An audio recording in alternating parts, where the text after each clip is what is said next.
ક્યારેય એવું લાગ્યું છે કે તમે ગમે તેટલી સારી વાતો કરો પણ સામેની વ્યક્તિ સાથે ઊંડો સંબંધ બંધાતો નથી? અથવા કેટલાક લોકો એવા હોય છે જે થોડું બોલે કે ન બોલે પણ તેમની વાતો સીધી દિલમાં ઉતરી જાય છે. ખરેખર ફરક શબ્દોમાં નથી હોતો, ફરક હોય છે રેપોર્ટમાં. જ્યારે તમારી અને સામેની વ્યક્તિ વચ્ચે ઊંડો સંબંધ બંધાય છે ત્યારે વાતચીત ફક્ત શબ્દોનું આદાન પ્રદાન નથી રહેતી, તે દિલથી દિલ સુધીની સફર બની જાય છે. પરંતુ આજના ભાગદોડભર્યા જીવનમાં જ્યાં લોકો તણાવ, નિષ્ફળતા અને એકલતા સાથે સંઘર્ષ કરે છે, ત્યાં સાચી રીતે સંબંધ બનાવવો એ એક મોટી કળા બની ગઈ છે. આ કળા શીખવે છે રેપોર્ટ નામની પુસ્તક. આ પુસ્તક બતાવે છે કે તમે દરેક વ્યક્તિ સાથે વિશ્વાસ કેવી રીતે બનાવી શકો, તેમની લાગણીઓને કેવી રીતે સમજી શકો અને તમારી વાતોથી તેમનું દિલ કેવી રીતે જીતી શકો, બધું જ નિષ્ઠાપૂર્વક, કોઈ છેતરપિંડી વગર. આ સમરીમાં તમે જાણશો વૈજ્ઞાનિક સંશોધનો કે જે બતાવે છે કે સાચો સંબંધ કેવી રીતે બને છે. તમે સાંભળશો એવા લોકોની વાસ્તવિક જીવનની વાર્તાઓ કે જેમણે પોતાની વાતચીતથી પોતાનું જીવન બદલી નાખ્યું, અને તમે શીખશો એવી વ્યવહારિક ટિપ્સ જે તમે આજથી જ અમલમાં મૂકી શકો, જેથી તમારી વાતચીતમાં એવો જાદુ આવે કે કોઈ તેને અવગણી ન શકે. ચાલો શરૂઆત કરીએ અને શીખીએ એ કળા જે તમારા વ્યક્તિત્વને નવી ચમક આપી શકે. ચેપ્ટર 1, રેપોર્ટની શક્તિ. વાતચીતમાં દિલોને જોડનારી પહેલી વસ્તુ છે રેપોર્ટ. રેપોર્ટ એટલે એવો સંબંધ જ્યાં સામેની વ્યક્તિ તમારી સાથે સુરક્ષિત, આરામદાયક અને જોડાયેલી અનુભવે, બિનજરૂરી ઔપચારિકતા કે ડર વગર. આ પુસ્તક બતાવે છે કે જો તમે ઈચ્છો છો કે લોકો તમને સાંભળે, સમજે અને તમારી સાથે નિષ્ઠાપૂર્વક જોડાયેલા રહે, તો સૌથી પહેલા તમારે તેમની સાથે રેપોર્ટ બનાવવાનું આવડવું જોઈએ. રેપોર્ટ એ કોઈ દેખાડો નથી કે ન તો કોઈ ચાલાકી. તે એક સાચી અને નિષ્ઠાવાન લાગણી છે જે સામેની વ્યક્તિને અહેસાસ કરાવે છે કે તું મારો છે. વિજ્ઞાન પણ આ જ કહે છે. યુનિવર્સિટી ઓફ કેલિફોર્નિયાના એક સંશોધનમાં જાણવા મળ્યું કે જ્યારે બે લોકો પહેલી વાર મળે છે તો માત્ર 7 સેકન્ડમાં નક્કી થઈ જાય છે કે તેઓ એકબીજા સાથે જોડાશે કે નહીં. આ નિર્ણય શબ્દો દ્વારા નહીં, પણ તમારા ચહેરાના હાવભાવ, અવાજના લહેકા અને શારીરિક ભાષા દ્વારા થાય છે. એટલે કે જો તમે શરૂઆતમાં જ સામેની વ્યક્તિને આરામદાયક અનુભવ ન કરાવી શકો, તો ગમે તેટલી મોટી વાતો કરો, તે તેમના દિલ સુધી નહીં પહોંચે.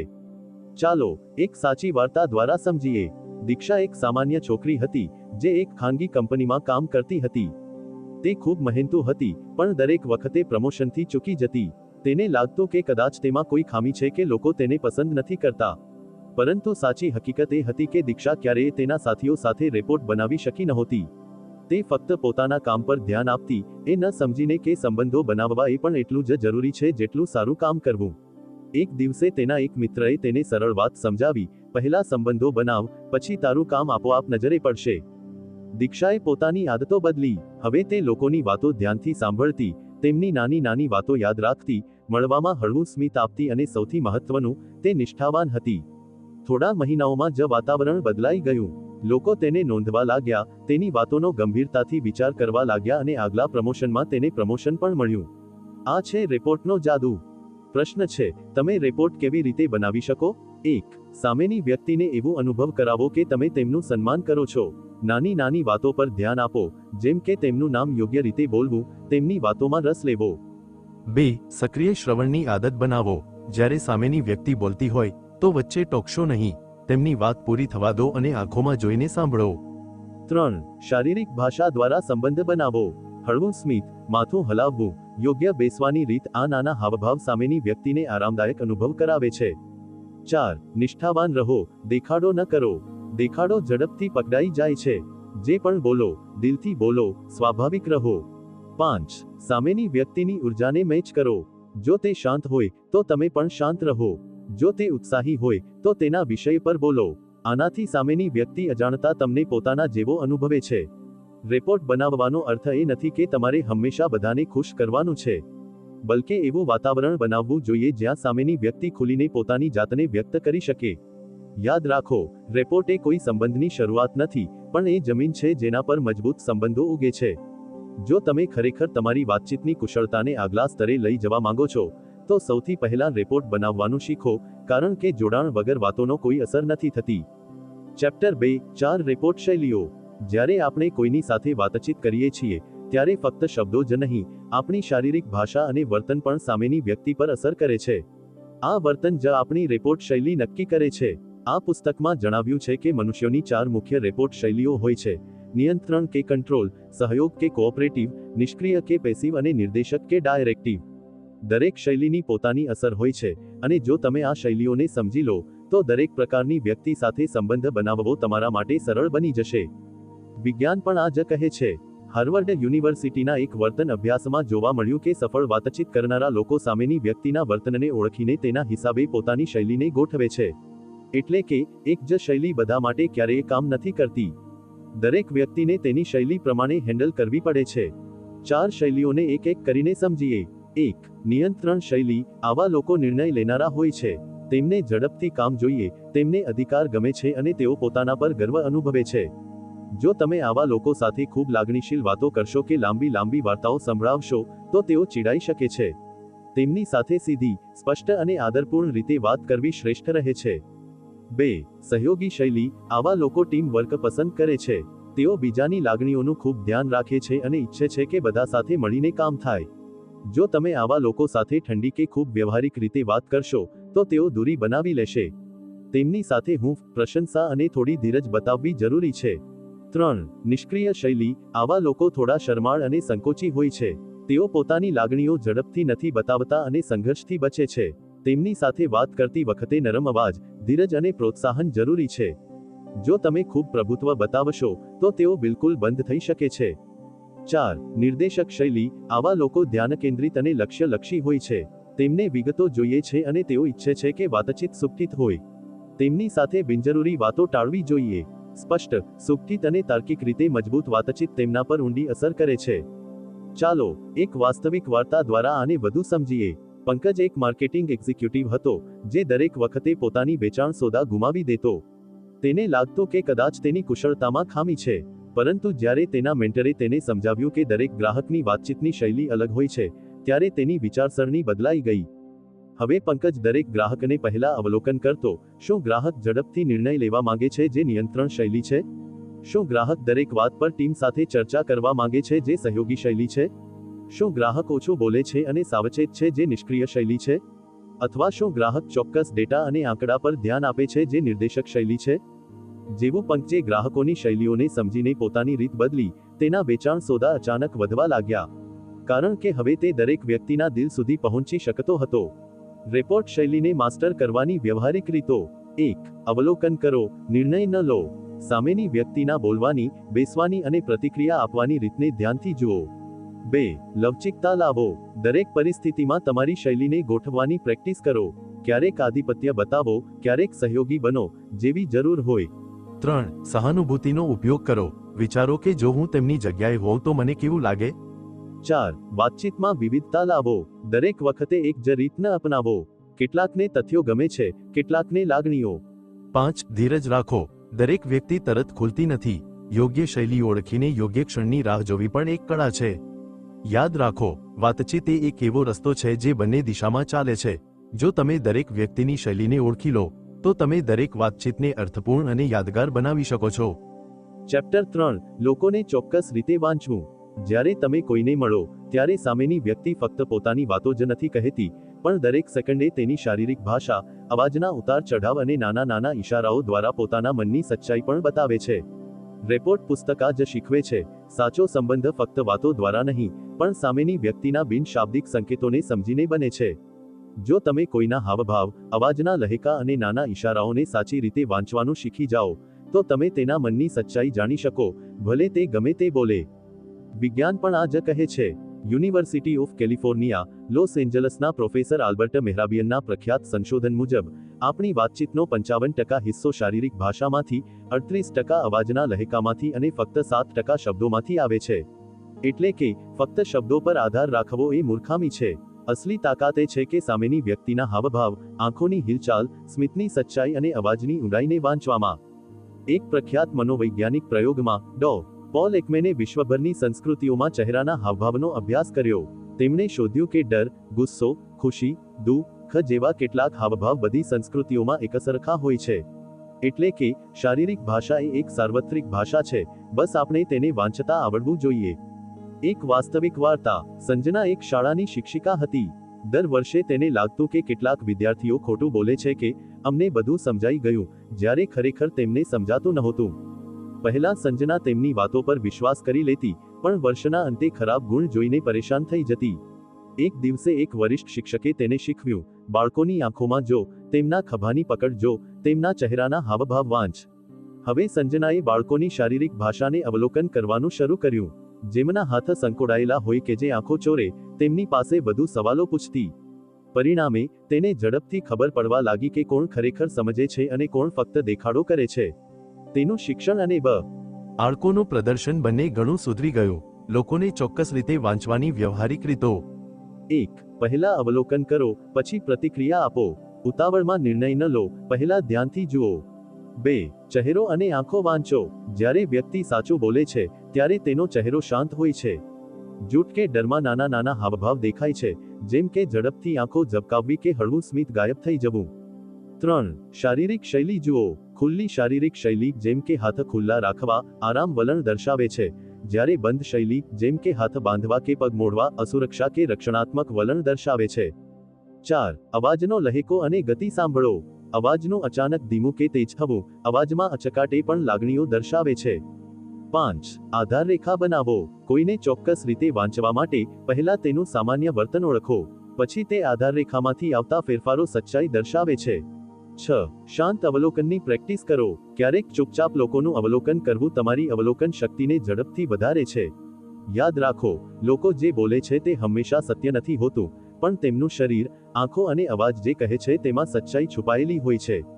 જો તમે લોકોને સાચી રીતે વાંચવાનું શીખી જશો, તો તમે જૂઠ, દગો કે ગેરસમજથી બચી શકો છો. અને સૌથી મોટી વાત, તમે ઊંડા અને સાચા સંબંધો બનાવી શકો છો. ચેપ્ટર 4. દબાણમાં વિશ્વાસ બનાવવો. જ્યારે જીવનમાં તણાવ વધે છે કે આપણે કોઈ મુશ્કેલ પરિસ્થિતિમાં હોઈએ, ત્યારે આપણા શરીર અને મનની પ્રતિક્રિયાઓ બદલાઈ જાય છે. આપણે ડરીએ છીએ, ગભરાઈએ છીએ અને ક્યારેક ગુસ્સે પણ થઈ જઈએ છીએ. પણ શું તમે જાણો છો કે આવી મુશ્કેલ પરિસ્થિતિઓમાં પણ તમે સરળતાથી વિશ્વાસ બનાવી શકો છો? રેપોર્ટ પુસ્તકનો સંદેશ આ જ છે. જ્યારે લોકો લાગણીશીલ રીતે તણાવમાં હોય, ત્યારે તેમનો નિર્ણય યોગ્ય નથી હોતો. પરંતુ જો તમે તમારી વાતો અને શારીરિક ભાષાને યોગ્ય રીતે રજૂ કરો, તો તમે સામેની વ્યક્તિનો વિશ્વાસ જીતી શકો છો, ભલે પરિસ્થિતિ ગમે તેટલી ગંભીર હોય. વિજ્ઞાન પણ આ જ કહે છે. સ્ટેનફોર્ડ યુનિવર્સિટીના એક સંશોધનમાં જોવા મળ્યું કે જ્યારે લોકો તણાવમાં હોય, ત્યારે તેઓ ત્યારે જ કોઈના પર વિશ્વાસ કરે છે જ્યારે તેમને લાગે કે સામેની વ્યક્તિ તેમના માટે નિષ્ઠાપૂર્વક ચિંતા બતાવે છે. તણાવ દરમિયાન આપણું મગજ લડો કે ભાગો મોડમાં જાય છે. પરંતુ જો તમે સામેની વ્યક્તિને શાંત અને સુરક્ષિત અનુભવ કરાવી શકો, તો તે આપોઆપ તમારી સાથે જોડાય છે. એક રસપ્રદ પ્રયોગમાં લાગણીશીલ બુદ્ધિના નિષ્ણાત ડો. ડેનિયલ ગોલમેન જણાવે છે કે ઉચ્ચ દબાણની પરિસ્થિતિઓમાં સામેની વ્યક્તિની લાગણીશીલ સ્થિતિ તમારી લાગણીશીલ બુદ્ધિ પર નિર્ભર કરે છે. જો તમે શાંત રહીને સકારાત્મક શારીરિક ભાષા સાથે તમારો વિશ્વાસ દર્શાવો, તો તમે સામેની વ્યક્તિને પણ શાંત અને આત્મવિશ્વાસથી ભરેલી બનાવી શકો છો.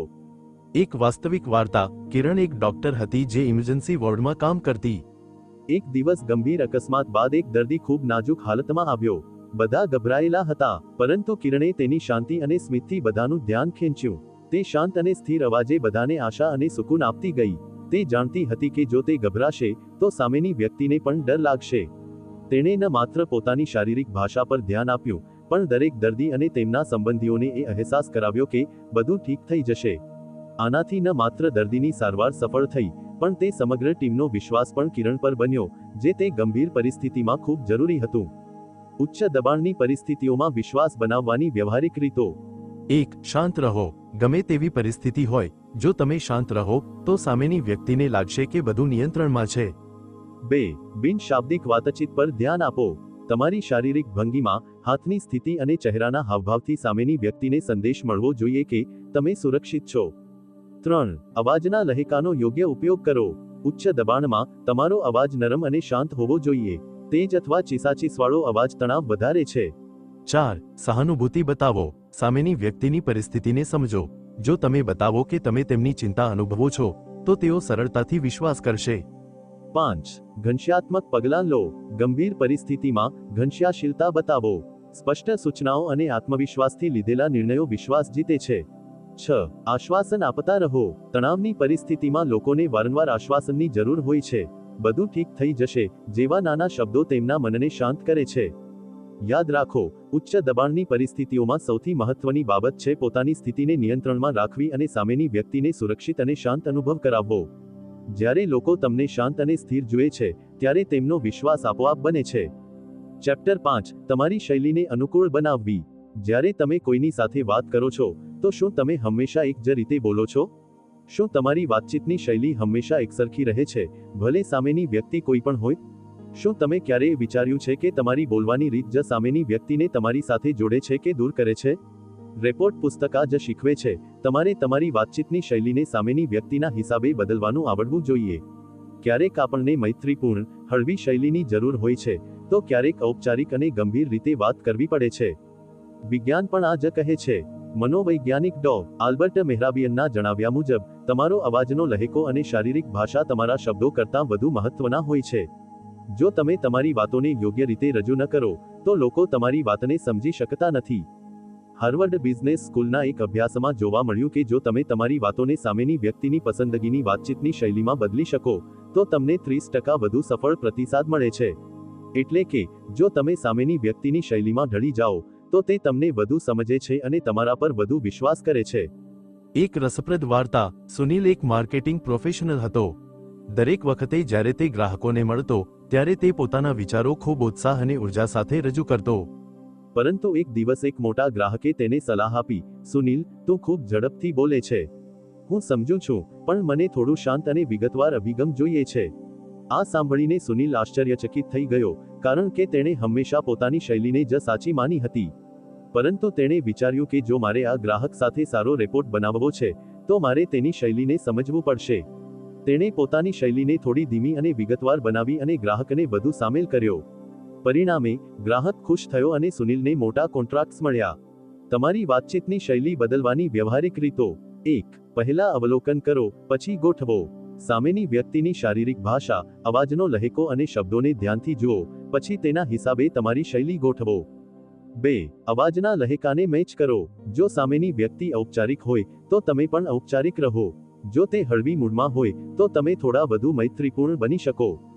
3. સંકેતો પર ધ્યાન આપો. જો સામેની વ્યક્તિ ગંભીર લાગે, તો ઊંડી અને વિચારશીલ વાતો કરો. જો તે ખુશ અને હળવા મૂડમાં હોય, તો હળવી ફૂલકી વાતો કરો. 4. ઉર્જા સ્તરને મેચ કરો. સામેની વ્યક્તિની ઉર્જા પ્રમાણે તમારી ઉર્જા સેટ કરો. જો તે ઉત્સાહી હોય, તો તમે પણ ઉત્સાહી બનો. જો તે શાંત હોય, તો તમે શાંત રહીને વાત કરો. 5. ભાષાને અનુકૂળ કરો. ક્યારેક સામેની વ્યક્તિની ભાષા બદલવી પડે છે. જો તે ટેકનિકલ ભાષા સમજે છે, તો તે જ ભાષા અપનાવો. જો તે સરળ શબ્દોમાં વાત કરે છે, તો તમે પણ સરળ રીતે સમજાવો. 6. લવચીક રહો. સૌથી મહત્વનું છે લવચીક રહેવું. જો તમે હંમેશા એક જ રીતે બોલશો, તો સામેની વ્યક્તિ ઝડપથી કંટાળી જશે. યાદ રાખો, દરેક વ્યક્તિની વાતચીતની શૈલી અલગ હોય છે. જો તમે તમારી શૈલીને સામેની વ્યક્તિની પસંદગી પ્રમાણે ઢાળો, તો તમે તેની સાથે ઊંડો સંબંધ બનાવી શકો છો અને તે તમારા પર વિશ્વાસ કરશે. ચેપ્ટર 6 જીતવા માટે સાંભળવું. શું તમે ક્યારેય અનુભવ્યું છે કે જ્યારે તમે કોઈની સાથે વાત કરો, તો તે વ્યક્તિ તમારી વાતોને પૂરેપૂરી સમજતી નથી? શું એવું થાય છે કે વાતચીત બાદ પણ તમને લાગે કે કદાચ સામેની વ્યક્તિએ તમારી વાતોને યોગ્ય રીતે સાંભળી નથી? રેપોર્ટ પુસ્તકમાં એક મહત્વની વાત જણાવવામાં આવી છે, ઊંડું અને સક્રિય શ્રવણ એ દરેક સારી વાતચીતનો આધાર છે. જો તમે કોઈની સાથે સાચી રીતે જોડાવા માંગો છો, તો પહેલા તમારે તેને પૂરેપૂરી સાંભળવું પડશે, માત્ર કાનથી નહીં, પણ દિલથી. જ્યારે તમે સામેની વ્યક્તિની વાતો પૂરા ધ્યાનથી સાંભળો છો, ત્યારે જ તમે તેને યોગ્ય રીતે સમજી શકો છો અને તેનો વિશ્વાસ જીતી શકો છો. સાંભળવાનો અર્થ ફક્ત શબ્દો સમજવાનો નથી, પણ સામેની વ્યક્તિની લાગણીઓ, વિચારો અને દૃષ્ટિકોણને પણ અનુભવવાનો છે. વિજ્ઞાન શું કહે છે? ડો. જોન મેડીના, એક જાણીતા ન્યુરોસાયન્ટિસ્ટ, તેમની પુસ્તક બ્રેઇન રૂલ્સ તારક ચિહ્નમાં જણાવે છે કે જ્યારે તમે પૂરા ધ્યાનથી સાંભળો છો, ત્યારે તે તમારા મગજના ન્યુરલ નેટવર્કને સક્રિય કરે છે. આનાથી તમે સામેની વ્યક્તિ સાથે ઊંડા સંબંધો બનાવી શકો છો, અને તે વ્યક્તિ તમને વધુ સમજે છે અને તમારી સાથે વધુ જોડાય છે. એક વાર્તા. સ્મિતા એક સેલ્સ એક્ઝિક્યુટિવ હતી. દરેક વખતે જ્યારે તે ગ્રાહકોને મળવા જતી, ત્યારે તે ફક્ત પોતાના ઉત્પાદન વિશે બોલતી રહેતી, એ ન સમજીને કે સામેની વ્યક્તિની જરૂરિયાત શું છે. તે એટલું બોલતી કે ગ્રાહકોને પોતાની સમસ્યા કહેવાનો મોકો જ ન મળે. એક દિવસ એક મોટા ગ્રાહકે તેને સલાહ આપી, સ્મિતા, મને તારા ઉત્પાદન વિશે નથી જાણવું, પણ એ જાણવું છે કે આ મારા માટે યોગ્ય છે કે નહીં. તું મારી સમસ્યા સમજ અને પછી ઉકેલ રજૂ કર. આ સાંભળીને સ્મિતાને સમજાયું કે જો તે ગ્રાહકોની વાતોને ધ્યાનથી સાંભળે, તો તે તેમની જરૂરિયાતોને વધુ સારી રીતે સમજી શકે. તેણે પોતાની શ્રવણ કુશળતા પર કામ કર્યું અને આગલી ગ્રાહક મીટિંગમાં પૂરા ધ્યાનથી સાંભળ્યું. પરિણામે તેણે ગ્રાહકોનો વિશ્વાસ જીત્યો અને ઘણા મોટા સોદા પાકા કર્યા. ઊંડું શ્રવણ કરવાની વ્યવહારિક રીતો. 1. ક્ષણમાં હાજર રહો. જ્યારે વાત કરો ત્યારે તમારા મનમાંથી બધી બીજી વાતો બંધ કરો. ફક્ત તે જ સાંભળો જે સામેની વ્યક્તિ કહે છે. 2. બિનશાબ્દિક સંકેતોનો ઉપયોગ કરો. ફક્ત સાંભળવું જ નહીં, તમારી શારીરિક ભાષા પણ બતાવે કે તમે ધ્યાન આપી રહ્યા છો. આંખોનો સંપર્ક કરો, માથું હલાવો અને હળવું સ્મિત આપો. 3. વચ્ચે ટોકશો નહીં. સામેની વ્યક્તિ બોલતી હોય ત્યારે તેને વચ્ચે અટકાવશો નહીં. તેને પૂરી વાત કહેવા દો, પછી વિચારીને પ્રતિક્રિયા આપો. 4. ફોલો અપ સવાલો પૂછો. સામેની વ્યક્તિની વાતો સાંભળીને તેની વાતોને વધુ સમજવા માટે સવાલો પૂછો. આનાથી તે અનુભવે છે કે તમે તેની વાતોમાં રસ લઈ રહ્યા છો. 5. સહાનુભૂતિ બતાવો. સામેની વ્યક્તિની લાગણીઓને સમજવાનો પ્રયાસ કરો. જો તે દુઃખી હોય તો તેના દુઃખને અનુભવો. જો ખુશ હોય તો તેની ખુશીમાં સામેલ થાઓ. 6. સાંભળેલું પાછું પ્રતિબિંબિત કરો. જે સાંભળ્યું તેને તમારા શબ્દોમાં ફરી વ્યક્ત કરો, જેથી સામેની વ્યક્તિને લાગે કે તમે તેની વાતોને સંપૂર્ણ સમજી રહ્યા છો. રેપોર્ટ પુસ્તક શીખવે છે કે જો તમે કોઈની સાથે સાચા અને ઊંડા સંબંધ બનાવવા માંગો છો તો પહેલા તેને દિલથી સાંભળો. જો તમે આ રીતે જોડાશો તો સામેની વ્યક્તિ તમને સમજવા લાગશે અને તમારી સાથે વિશ્વાસ અનુભવશે. ચેપ્ટર 7. એવું બોલો કે લોકો સાંભળે. શું તમે ક્યારેય વિચાર્યું છે કે કેટલાક લોકો જ્યારે બોલે છે ત્યારે બધા તેમની વાતોને ધ્યાનથી સાંભળે છે, પણ કેટલાક ગમે તેટલું બોલે, સામેની વ્યક્તિ ધ્યાન આપતી નથી? આખરે આવું કેમ થાય છે? રેપોર્ટ પુસ્તકમાં જણાવવામાં આવ્યું છે કે જો તમે ઈચ્છો છો કે લોકો તમારી વાતોને ખરેખર સાંભળે તો ફક્ત શબ્દોનો ઉપયોગ પૂરતો નથી. તમારે પ્રભાવ, સ્પષ્ટતા અને સહાનુભૂતિ સાથે બોલવું આવડવું જોઈએ. બોલવાનો અસલી હેતુ એ છે કે તમારી વાત સામેના દિલ સુધી પહોંચે, નહીં કે ફક્ત હવામાં શબ્દો ઉડાડવા. વિજ્ઞાન શું કહે છે? ડો. આલ્બર્ટ મેહરાબિયનના સંશોધન મુજબ વાતચીતની અસર 7% શબ્દો, 38% અવાજના લહેકા અને 55% શારીરિક ભાષામાંથી આવે છે. એટલે કે તમે શું બોલો છો એના કરતાં તમે કેવી રીતે બોલો છો એ વધુ મહત્વનું છે. એક સાચી વાર્તા. આયુષ એક યુવા ઉદ્યોગ સાહસિક હતો. તેની કંપનીના વિચારો ખૂબ સારા હતા, પણ જ્યારે તે રોકાણકારો સમક્ષ રજૂઆત કરતો ત્યારે લોકો ઝડપથી કંટાળી જતા અને તેનો પ્રસ્તાવ નકારી દેતા. એક દિવસ એક મેન્ટરે તેને સમજાવ્યું, આયુષ, તું જે કહે છે તે મહત્વનું છે, પણ તું જે રીતે કહે છે તે નીરસ છે. તારે તારા શબ્દોમાં જોશ, સ્પષ્ટતા અને થોડી સમજદારી ઉમેરવી પડશે. આયુષે પોતાની બોલવાની કુશળતા પર કામ કર્યું. તેણે શીખ્યું કે સ્પષ્ટ માળખામાં વાત કેવી રીતે રાખવી, યોગ્ય વિરામ અને લાગણીઓનો ઉપયોગ કેવી રીતે કરવો. આગલી વખતે જ્યારે તે રોકાણકારો સમક્ષ બોલ્યો ત્યારે બધાએ ધ્યાનથી સાંભળ્યું અને તેને ભંડોળ પણ મળ્યું. એવું બોલવાની વ્યવહારિક રીતો કે લોકો સાંભળે. 1. સ્પષ્ટ અને સરળ ભાષા વાપરો. મોટા શબ્દો કે જટિલ ભાષાનો દેખાડો ન કરો. સીધી અને સરળ ભાષામાં બોલો જેથી બધા તમારી વાત સમજી શકે. 2. ઉર્જા અને લાગણી સાથે બોલો. તમારા અવાજમાં જોશ હોવો જોઈએ. જો તમે જાતે તમારી વાતો બાબતે ઉત્સાહિત નથી તો સામેની વ્યક્તિ કેમ હશે? 3. સહાનુભૂતિ બતાવો. તમારા શ્રોતાઓની જરૂરિયાતો, સમસ્યાઓ અને લાગણીઓને ધ્યાનમાં રાખીને બોલો. 4. માળખા સાથે બોલો. શરૂઆતમાં કહો કે તમે શું કહેવા જઈ રહ્યા છો, પછી ઉદાહરણો આપો અને અંતે વાતનો સારાંશ આપો. 5. વિરામનો ઉપયોગ કરો. દરેક મહત્વના મુદ્દા પછી થોડો વિરામ લો, જેથી તમારી વાત અસરકારક લાગે. 6. વાર્તા કહેવાનો આશરો લો. લોકો વાર્તાઓ સાથે સ્વાભાવિક રીતે જોડાય છે.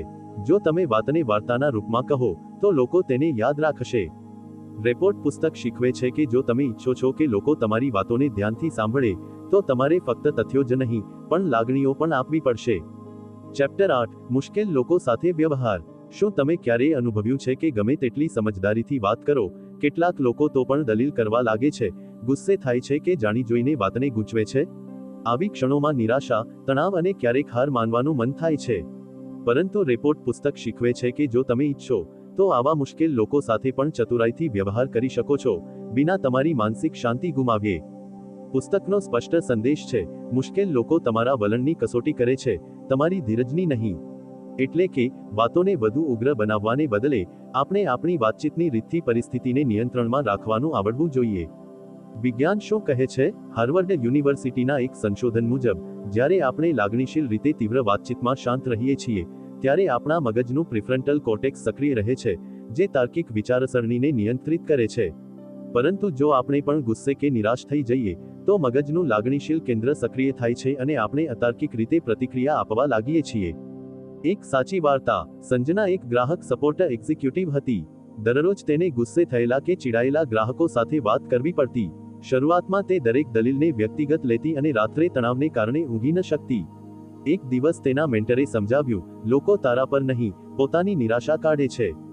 જો તું પણ પ્રતિક્રિયા આપશે તો ઝઘડો વધશે, પણ જો તું સમજદારીથી જવાબ આપશે તો એ જ લોકો તારું સન્માન કરશે. સંજનાએ પોતાનો અભિગમ બદલ્યો. હવે જ્યારે કોઈ ગ્રાહક ગુસ્સે હોય તો તે શાંત રહેતી, સહાનુભૂતિ બતાવતી અને ધીમે ધીમે વાતચીતને યોગ્ય દિશામાં લઈ જતી. થોડા મહિનાઓમાં તેના ગ્રાહક સંતોષના સ્કોર્સ ટોચ પર આવ્યા અને સૌથી મોટી વાત, તે હવે રાત્રે તણાવ વગર ચેનથી ઊંઘી શકતી. મુશ્કેલ લોકો સાથે વ્યવહાર કરવાની વ્યવહારિક રીતો. 1. પહેલા સાંભળો, પછી વિચારો, પછી બોલો. મુશ્કેલ લોકો ઘણીવાર ગુસ્સે થાય છે કારણ કે તેઓ સાંભળવામાં આવતા નથી. તેમને પહેલા ધ્યાનથી સાંભળો. 2. સહાનુભૂતિ બતાવો. ભલે સામેની વ્યક્તિ ગમે તેટલું ખોટું બોલે, તેની લાગણીઓને સ્વીકારો, જેમ કે હું સમજુ છું કે તમે પરેશાન છો. 3. શાંત રહો. ગુસ્સે પ્રતિક્રિયા આપશો નહીં, ધીમા અને સ્થિર અવાજે વાત કરો. 4. મુદ્દા પર ધ્યાન રાખો, વ્યક્તિ પર નહીં. વાતને વ્યક્તિગત ન લો, હંમેશા મુદ્દા પર ચર્ચા રાખો. 5. વિકલ્પો આપો, અંતિમ ચેતવણી નહીં. સામેની વ્યક્તિને થોડા વિકલ્પો આપો, જેમ કે આપણે આ 2 રીતે ઉકેલી શકીએ. 6. સીમાઓ નક્કી કરો. જો સામેની વ્યક્તિ ખૂબ ઝેરી થઈ જાય તો આદરપૂર્વક વાતચીત સમાપ્ત કરવાનો અધિકાર તમારી પાસે હોવો જોઈએ. રેપોર્ટ પુસ્તક શીખવે છે કે મુશ્કેલ લોકો સાથેની વાતચીત એ એક કળા છે, જેમાં તમારે મગજ કરતાં દિલનો વધુ ઉપયોગ કરવો પડે છે. જ્યારે તમે આ કળા શીખી લો તો ન માત્ર તમારા સંબંધો સુધરે છે, પણ તમારી માનસિક શાંતિ પણ જળવાઈ રહે છે. ચેપ્ટર 9. પ્રભાવનું નીતિશાસ્ત્ર. શું તમે ક્યારેય આ દ્વિધામાં ફસાયા છો કે બીજાને પ્રભાવિત કરવું એ ખોટું છે કે સાચું? શું તમને ડર લાગે છે કે વાતચીતમાં અસર પાડતી વખતે તમે કોઈને છેતરી તો નથી રહ્યા? રેપોર્ટ પુસ્તક સ્પષ્ટ કહે છે, જો તમારો ઈરાદો સાચો હોય તો પ્રભાવિત કરવું ખોટું નથી. આ પુસ્તકનો હેતુ છેતરપિંડી નહીં, પણ સંબંધ અને પરસ્પર સન્માન પર ધ્યાન કેન્દ્રિત કરવાનો છે. વિજ્ઞાન શું કહે છે? સ્ટેનફોર્ડ યુનિવર્સિટીના એક સંશોધન મુજબ, જ્યારે પ્રભાવ નૈતિક અને પારદર્શક હોય ત્યારે લોકો નિર્ણય લે છે અને તે નિર્ણયથી ખુશ પણ રહે છે. પરંતુ જો પ્રભાવ છેતરપિંડી સાથે હોય તો ભલે તેઓ નિર્ણય લે, પણ તેમના મનમાં પસ્તાવો અને નારાજગી વધે છે. એક સાચી વાર્તા. આરબ એક વીમા સલાહકાર હતો. શરૂઆતમાં તે ગ્રાહકોને ઉત્પાદનો વેચવા માટે ડર બતાવવો કે ભવિષ્યના ડરનો લાભ લેવો જેવી યુક્તિઓ અપનાવતો.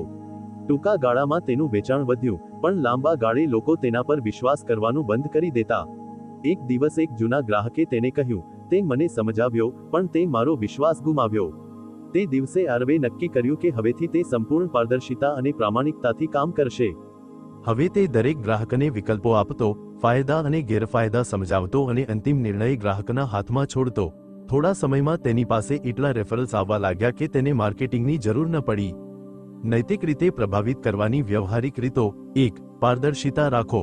જે બોલો, ખુલ્લા દિલથી બોલો, છુપા એજન્ડા ન રાખો. 2. પરસ્પર લાભ પર ધ્યાન આપો. પ્રભાવનો અર્થ એ હોવો જોઈએ કે તમે અને સામેની વ્યક્તિ બંને ફાયદામાં રહો. 3. સામેની વ્યક્તિની પસંદગીનું સન્માન કરો, દબાણ કરીને નિર્ણય ન કરાવો. 4. સાચી સહાનુભૂતિ બતાવો. સામેની વ્યક્તિના ડર, શંકાઓ અને જરૂરિયાતોને સમજો. 5. લાંબા ગાળાના સંબંધો પર ધ્યાન આપો. ટૂંકા ગાળાની જીતને બદલે લાંબા ગાળાના વિશ્વાસ પર ધ્યાન આપો. રેપોર્ટ પુસ્તક એક મોટી શીખ આપે છે. સાચો પ્રભાવ એ નિયંત્રણ નથી, પણ સંબંધ બનાવવાનો છે. ચેપ્ટર 10. રોજિંદા જીવનમાં રેપોર્ટમાં નિપુણતા. શું તમને ક્યારેય લાગ્યું છે કે તમે વાતચીતની કુશળતા શીખી લીધી, પણ તેને રોજિંદા જીવનમાં સતત અમલમાં મૂકવી એ મુશ્કેલ છે? રેપોર્ટ પુસ્તક કહે છે, વાતચીત એ કુશળતા નથી, એ જીવનશૈલી બનવી જોઈએ. જ્યારે રેપોર્ટ તમારા વિચારો, આદતો અને વર્તનનો ભાગ બની જાય, ત્યારે જ અસલી કમાલ થાય છે. વિજ્ઞાન શું કહે છે? હાર્વર્ડ બિઝનેસ રિવ્યુના એક અભ્યાસ મુજબ, જે લોકો રોજિંદા નાની નાની વાતચીતમાં રેપોર્ટ બનાવવાની કુશળતાનો ઉપયોગ કરે છે, તેઓ ન માત્ર વધુ ખુશ રહે છે, પણ તેમની કારકિર્દી અને વ્યક્તિગત સંબંધો પણ વધુ સફળ થાય છે. એક સાચી વાર્તા. શ્રુતિ એક કામકાજી માતા હતી. ઘરે બાળક, ઓફિસમાં ડેડલાઇન્સ, તેનું જીવન હંમેશા દોડધામમાં રહેતું. એક દિવસ તેણે પોતાના દીકરા સાથે ઝઘડો કર્યો, કારણ કે તે હોમવર્ક પર ધ્યાન નહોતો આપતો. રાત્રે જ્યારે તેણે રેપોર્ટ પુસ્તક વાંચી, તો તેને સમજાયું કે દરેક વાતચીત એ સંબંધ બનાવવાનો મોકો છે, ફક્ત સૂચનાઓ આપવાનો નહીં. શ્રુતિએ એક નાની પ્રેક્ટિસ શરૂ કરી. દરેક વાતચીત પહેલા 5 સેકન્ડ રોકાઈને પોતાની જાતને પૂછવું, શું હું સંબંધ બનાવું છું કે ફક્ત આદેશ આપું છું? ધીમે ધીમે તેની વાતો નરમ થવા લાગી.